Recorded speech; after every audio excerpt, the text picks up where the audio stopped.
This is Voice of Korea. This is Voice of Korea.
Dear listeners, now we start the English language service of Voice of Korea from Pyongyang, the capital of the Democratic People's Republic of Korea.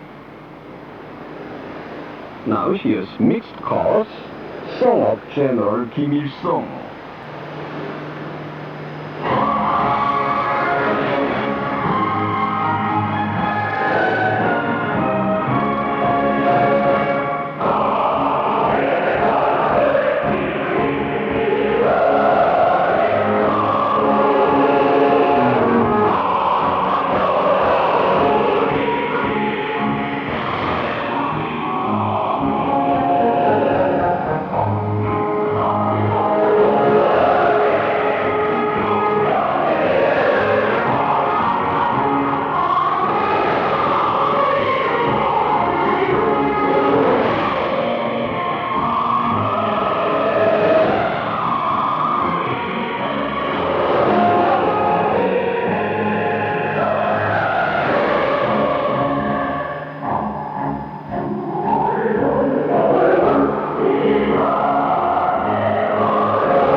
Now here's male chorus, song of General Kim Jong Un.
You are listening to VOK Voice of Korea News Now.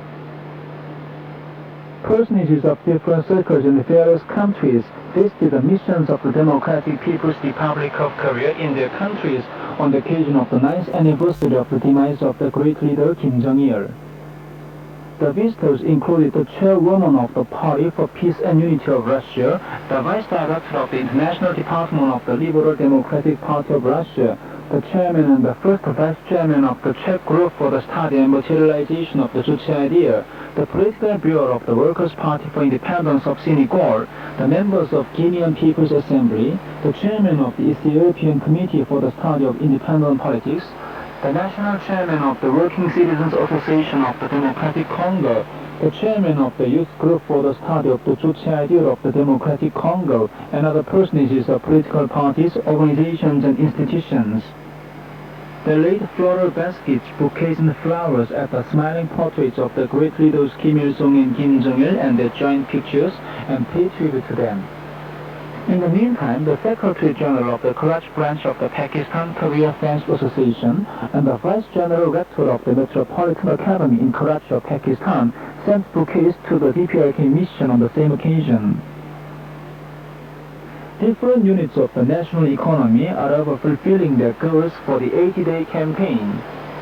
The Gyeongbuk mining complex has finished its lead and zinc ore production plan ahead of schedule as of the 20th. The Changsan Electric Factory has fulfilled its assignments for electric car and electric motor production. The Yangchek Bearing Factory its assignments for different kinds of bearing production. The Dongnim Mining Machine Factory its assignments for electric car, speed reducer, loader, and other ordered equipment production. And the Sinulju Mining Machine Factory its assignment for tram car production. Tens of units of local industrial factories in Pyongyang City, including the Pyongyang Bag Factory, have accomplished their goals for the 80-day campaign. Energy resources are actively developed in the DPRK to contribute to solving the electric power problem.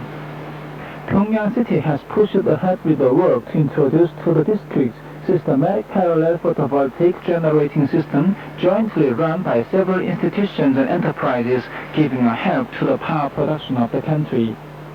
South Hwanghae Province is promoting the work to tap and use more of recycled energy resources. South Pyongyang Province is widely introducing the method of power production by coal gasification in accordance with local characteristics of the province. More than 10 units in the province have recently succeeded in creating hundreds of kilowatts of generating capacity. A number of units in North Hwanghae Province and Nampo City have laid power production bases relying on the natural and recycled energy suited to their own conditions and are properly operating them, thus fully supplying the electricity for production and business activities. More than 920 dwelling houses have been built in South Hamgyong Province. Low-storied houses were built in Yongjeon Fruit Farm in Bukchon County and Dokseong Apple Farm. Modern dwelling houses were built in Dancheon City and Hwangwon County amid the campaign for damage rehabilitation. During the period of the 80-day campaign, dwelling houses found to be built this year have been constructed in Yeodok and Gowon counties. Public service networks have been built along with the dwelling houses in Jongpyong and Nagon counties. Many houses have been newly built in Sinung and Hamju counties and other areas to provide good living conditions to the working people. Factories and enterprises of the DPRK are making successes in developing and producing famous products and commodities. Recently, the December 15th Quality Medal was awarded to more than 10 products of the Mindule Notebook Factory, the Gyeonggangsan Joint Venture Company, the Dalma Foodstuff Factory, and the Hungnam Daegyong General Fishery Enterprise. The medal was instituted to be awarded to the homemade super products true to the instruction of the respected Supreme Leader Kim Jong Un on improving the quality in production and construction. It has been given to the quality products which can find their way into overseas markets with a world competitive edge and are favored by people to give profits to them from among those goods with quality authentication every year since Juche 103 or 2014. The Japanese reactionaries are working hard to avoid the liquidation of their past crimes. Some time ago, the group for Making New History Books, a Japanese rightist organization, submitted a written request to the Ministry of Education, Culture, Sports and Technology of Japan, in which it asked the ministry to urge the relevant publishing house to delete the contents related to the comfort women for the old Japanese army from the history books for secondary schools to be taught from next year. The new history books never deal with the crimes of Japan, which occupying Korea by force of arms in the last century, had abducted and forcibly drafted more than 8.4 million Koreans and brutally killed them at the battlefields for its wars of aggression and the dead-like slave labor sites, and forced sexual slavery for the old Japanese army on more than 200,000 Korean women. On the contrary, the books describe the Dog Island, an inalienable territorial part of Korea, as part of Japanese land, openly showing its sinister intention to usurp it. The books even distorted their wars of aggression, including the war for the Greater East Asia Co-Prosperity Sphere and the Pacific War that imposed untold misfortunes and sufferings upon the people in the Asian region as the Self-Defensive War and the Liberation War. And that's the end of the news read by Ma Gun Sung. This is Voice of Korea.